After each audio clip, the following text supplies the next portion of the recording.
So all these are all the ways I'm about to explain to you you could be a real estate investor. See, as an owner-occupied home buyer using traditional banks, there's more guidelines, more rules. It is what it is. Because they're giving you more money, so it's more risk to them. They're going to give you more rules to protect their money. But as a real estate investor, you got a lot more flexibility. So here's some of the common ways you can make money as a real estate investor. So one of the first ones King just mentioned is wholesaling real estate. And I teach this in my school. And what I teach my students is that when you wholesale real estate as a real estate investor, you are not a wholesaler. A wholesaler is a crumb snatcher. A wholesaler is somebody that heard about making money in real estate. They don't got no business, they legitimize themselves, they got no strategy except I'm just trying to get a check. And you're running around trying to put something on a property, sell a contract, get some money, but there's no structure to what you're doing. But as a real estate investor who uses wholesaling or a wholesaling technique or strategy, there's a lot more formal structure to your business and you legitimize yourself. So I'm going to talk about that in a second. So you have wholesaling. Then you have buying and flipping.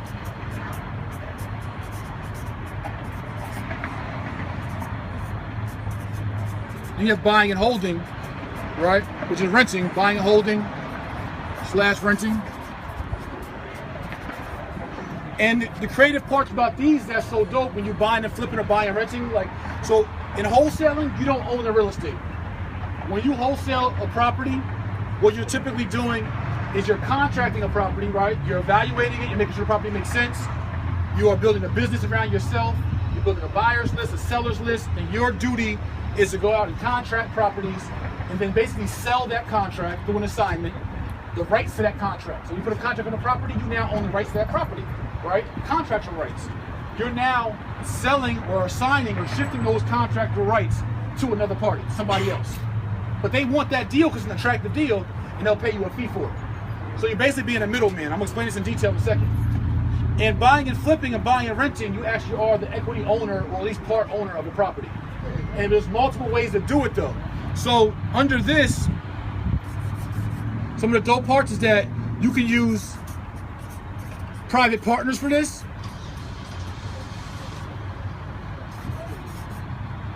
You can use private money, which is like hard money, or private lenders, right? And there's other private partners, private lenders, and then there's also other traditional financing. So traditional financing you use, like you can go to banks to do this for you as well, buy and flip, buy and hold. But what's really attractive is the private partners, the private money side. So when you go to flip properties and buy properties to buy and rent, you can bring in multiple partners for your deal. Same as like co-borrowers, but with less rules. Meaning, so say King has some money, but he had a child support situation. But when you're going into using private money or going in with private partners, that may not be an issue. Because maybe the King next to him has great credit, so he's gonna be the credit on a deal, King's gonna be the money backing on a deal, but then Queen has the job or the savings or whatever, and all three of you guys go in on one LLC to go buy Campus Lane LLC or whatever it is, right? So when you're dealing with private partners, you're able to piece together what you need in order to structure a proper real estate transaction as an investor. All this is what you can do as an investor. And so I want to get on the wholesaling side real quick. And I want to break down each one of these a little more for you guys.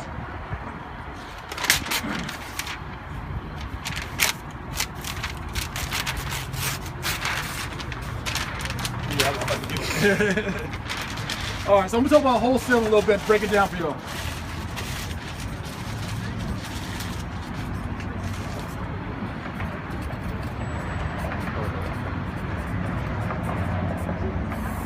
All right, so for wholesaling as an investor, one of the key things that we teach, right? And Bender, King Bender, you got any more of those cards? I just want to make sure everybody that's standing here has some if we have enough, okay? All right, great. So one of the key things about being an investor that wholesales, right, is that all you're doing at this point is that, like what we teach is like, you gotta build the business first, right? So one of the first things we do, and we teach all our students, first thing you do is you want to legitimize your business, right? So you want to get your business cards, you want to get your LLC, you want to create a brand for yourself, get all your social media to match up, create a website for yourself, all those little things. So when someone looks you up, right, when you run around trying to contract a property or find a private lender, they say, well, who are you? And when they look you up, who you say you are matches up with who you say you are, right? You're just not Joe Robinson out here trying to do real estate, but you're Joe Robinson Investor LLC or Robinson Investments LLC. That makes a big difference in this industry, especially when you come in the industry as a black or brown person. People ask me how I was able to have so much success and make millions in this business coming out as a high school dropout, three-time felon. As you know, I got a record you can Google, you can look. I'm like, God damn, he's a drug trafficker, and you got 2 gun charges, and like, who would want to do business with me and have me work with them on multi-million-dollar projects and properties and investments? And the reason why I've been able to position myself with no college education, position myself so well in the industry, is because I'm great at branding. So I rebranded myself. And we all have the ability to rebrand and reposition ourselves and make the world look at us however we want the world to look at us. You can make the world look at you however you want. It's all by your personal image. It's all by your brand image. So the first thing we teach is building your business and branding. Even before we teach real estate skills. I can teach you all the real estate skills in the world, but if you can't impress nobody, you ain't gonna make no money. And that's the difference between us and when you see like the fortune builders and Armando Montalegre, other guys go around the country teaching real estate and flip houses like this. What they don't ever teach you is how you actually position yourself to be successful in the industry. And so what we teach is how to position yourself so people take you serious. So your next phase after you build your business, right? So this is all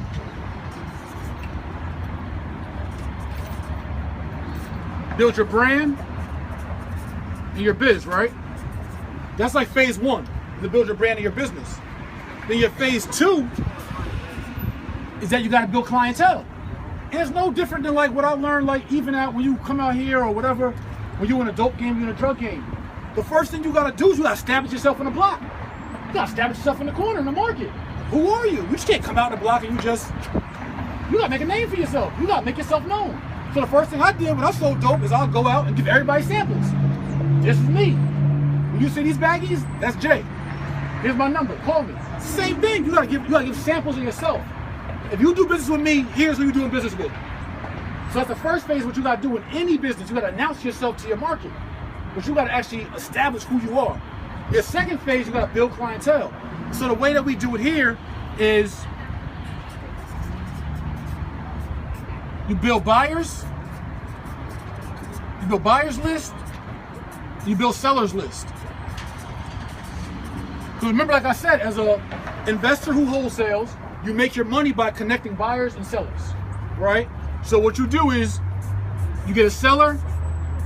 This could be somebody that's losing their property. They could be getting divorced from a property. It could be a little old lady who just don't retire the property. Someone who inherited the property but wants to give it away.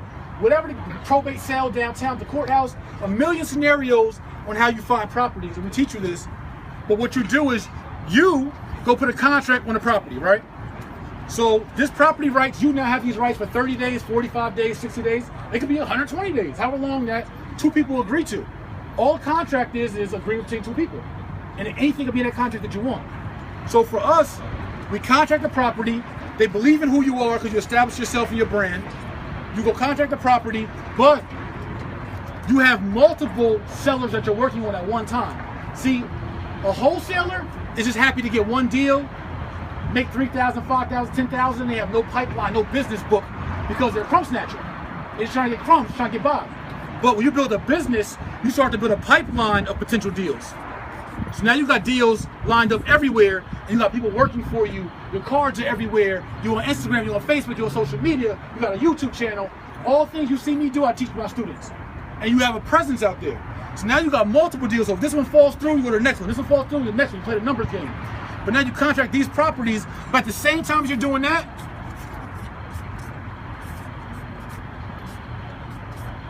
you're building a buyer's list. That's a dollar sign. So the same time as you're building a seller's list, you're building a buyer's list of those people that invest in real estate, those people that like to buy real estate, homeowners that want to live in real estate. So all you do is position yourself here in the middle, and you find out whenever you contract the property to a seller. Now you contract these properties, and then you say, look, I got this property for 70 grand, right? You know this buyer loves this area, and the properties go for 150 grand in this area. So now you say to the buyer, look, I got the rights to this contract. I got the rights. So I'm willing to give you my rights to this contract. Just give me 10 grand. Give me a 10 grand and I'll assign you all my rights to the contract. This deal is now yours. And so now you've made 10 grand, 5 grand, 3 grand in the middle just by assigning your contract from this property to this cash buyer. And that's the strategy of wholesaling. You can do it when you're poor, you can do it when you're rich, you can do it with no credit, you can do it with child support, you can do it with non-child support. It does not make a difference. You can do it as a college student part-time. I got full-time college students that are making 40 and 50 grand a year wholesaling as investors. I got single moms that own salons and got 2 kids by themselves who closed 5 deals their first year. All learning from my school online. Never even met me a day in their life, face to face. Until after that, what I'm saying, in the process of learning. So this stuff works. This is a model that can get everybody on their feet. But see, the key and the strategy behind this is that it even goes with flipping, which I'm gonna cover next about buying and flipping, is that we as a people get so caught up in trying to get a check. When we get a big check, we get 10 grand, 30 grand, 50 grand, and then we go spin it down, spin it down, spin it down. Get a check, spin it down, spin it down, spin it down. You can't be in the phase of wholesaling just to make money and not have the end game of what you're trying to do. Your end game is to eventually build a portfolio for yourself of cash flowing properties. You're only wholesaling to get checks, to get money, to eventually own property yourself. You can make great money doing this, but if you wholesaled and made $120,000 a year, but you never actually went and owned, because mind you, you don't own any real estate this way. You're just signing contracts. So you can make good money as a wholesaling, as an investor. You can make $120,000, $200,000 a year wholesaling. I've made $90,000 on one deal wholesaling, but I also owned over $2 million in real estate personally. So if you're just wholesaling just to get a check, but you never actually go own for yourself and build those income producing properties, those anchor properties for your family, for yourself, you're shooting yourself in the foot. So I don't want us to get caught up in just chasing money. See, like a lot of times you get people that are gurus and teachers, they're always trying to use that money ploy to get you because we know we hurt and we want money. But we gotta want money now to help our situation. Yes, we don't want to be struggling, but we gotta look at long term too, which is property ownership for the cash flow, the appreciation, for the equity, and for the tax advantages. Only when you do that will you end up really becoming wealthy. So when you get your big hits from wholesaling, live your life, do what you gotta do, but also keep that end game in mind that I gotta be an owner, I gotta build a portfolio. How long is your online class? Yeah, each course is 6 months. So it's weekly lessons, online. I do calls with my students every other week where I answer your questions. There's a student community, you guys can ask other students questions, and in 6 weeks to learn all the information. And most of it on that card. So for anybody, I'll say it right now, is becoming a buy flipping. And I got a bunch of my students here already, but for anybody that wants to learn what I'm teaching from our online school, you go to jay-morrison-academy.com. And whatever day you start, your classes start. There's no, you gotta wait 3 weeks for enrollment. If you start tonight, you'll get your first lesson tonight. Start taking notes. Okay. Whatever day you start, you start. It's jay-morrison-academy.com. And then for those of you, there'll still be an opportunity tomorrow. I'm doing a boot camp in Dallas for 8 hours. I'm doing a boot camp. We're going to tour 2 properties with these kings here. We're going to lock in and do a mastermind session for 3 or 4 hours answering questions. And we'll also be doing a business breakfast in the morning. We're doing a boot camp, and you go to daywithjay.com to register for the boot camp on last minute for Dallas. And I'll give you guys a code for a discount, whoever wants to be a part of it. I'll give you $100 off for the boot camp. So wholesaling is one way to earn income, and I know everybody passed me tissue. Thank you. So wholesaling is one way to earn checks, get money, right, in real estate. Now the next thing we talk about, everybody loves, is buying and flipping, which is a really simple model, right? So in buying and flipping, it all boils down to, right, it all comes down to the deal evaluation. It's all about, this property is gonna have a purchase price, right? We'll just say 70,000, right? 70K, that means 1,000. And